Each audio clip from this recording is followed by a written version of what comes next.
சுலைமான் பின் யசார் ரஹ்மத்துல்லாஹி அலைஹி அவர்கள் கூறியதாவது, ஒரு முறை அபூ ஹுரைரா ரலியல்லாஹு அன்ஹு அவர்களிடமிருந்து மக்கள் கூடி அவை கலைந்தபோது சிரியா வாசிகளுள் ஒருவர், பெரியவரே, அல்லாஹ்வின் தூதர் ஸல்லல்லாஹு அலைஹி வஸல்லம் அவர்களிடமிருந்து நீங்கள் செவியுற்ற நபி மொழி எதையேனும் எங்களுக்கு தெரிவியுங்கள் என்று கேட்டார். அதற்கு அபூ ஹுரைரா ரலியல்லாஹு அன்ஹு அவர்கள், ஆம், தெரிவிக்கின்றேன். அல்லாஹ்வின் தூதர் ஸல்லல்லாஹு அலைஹி வஸல்லம் அவர்கள் பின்வருமாறு கூறியதை நான் கேட்டுள்ளேன் என்று கூறி சொல்லத் தொடங்கினார்கள். மறுமை நாளில் மக்களில் முதலில் தீர்ப்பு வழங்கப்படுவோர் மூவராவார். அவர்கள் ஒருவர் இறை வழியில் உயிர் தியாகம் செய்த மனிதராவார். அவர் இறைவனிடம் கொண்டு வரப்படும் போது அவருக்கு தான் வழங்கியிருந்த அருட்கொடைகளை இறைவன் எடுத்துரைப்பான்.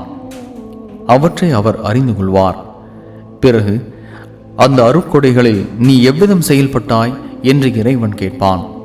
அவர், இறைவா, உனக்காக நான் அறப்போரில் ஈடுபட்டு என் உயிரையே தியாகம் செய்தேன் என்று பதிலளிப்பார். இறைவன், இல்லை, நீ பொய் சொல்கிறாய். நீ எனக்காக உயிர் தியாகம் செய்யவில்லை, மாறாக மாவீரன் என்று மக்களிடையே பேசப்படுவதற்காகவே நீ போரிட்டாய்.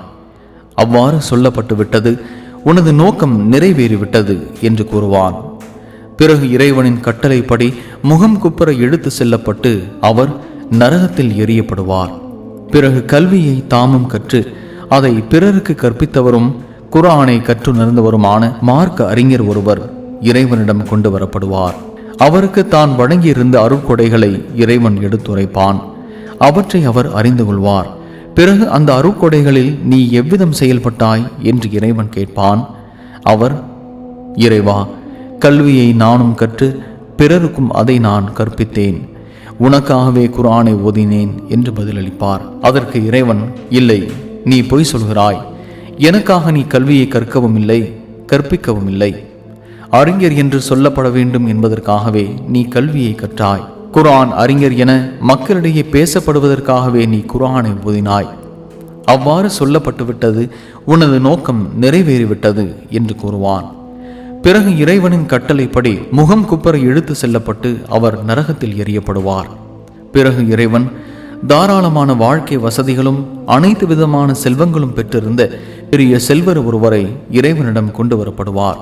அவருக்கு தான் வழங்கியிருந்த அருட்கொடைகளை இறைவன் எடுத்துரைப்பான். அவற்றை அவர் அறிந்து கொள்வார். பிறகு அந்த அருட்கொடைகளில் நீ எவ்விதம் செயல்பட்டாய் என்று இறைவன் கேட்பான். அதற்கு அவர், நீ எந்தெந்த வழிகளில் எல்லாம் பொருள் செலவழிக்கப்படுவதை விரும்புகிறாயோ அந்த வழிகளில் எதையும் விட்டு வைக்காமல் அனைத்திலும் நான் உனக்காக எனது பொருட்களை செலவிட்டேன் என்று பதிலளிப்பார். அதற்கு இறைவன், இல்லை, நீ பொய் சொல்கிறாய். இவர் ஒரு புரவலர் என்று மக்களிடையே பேசப்படுவதற்காகவே நீ இவ்வாறு செலவு செய்தாய்.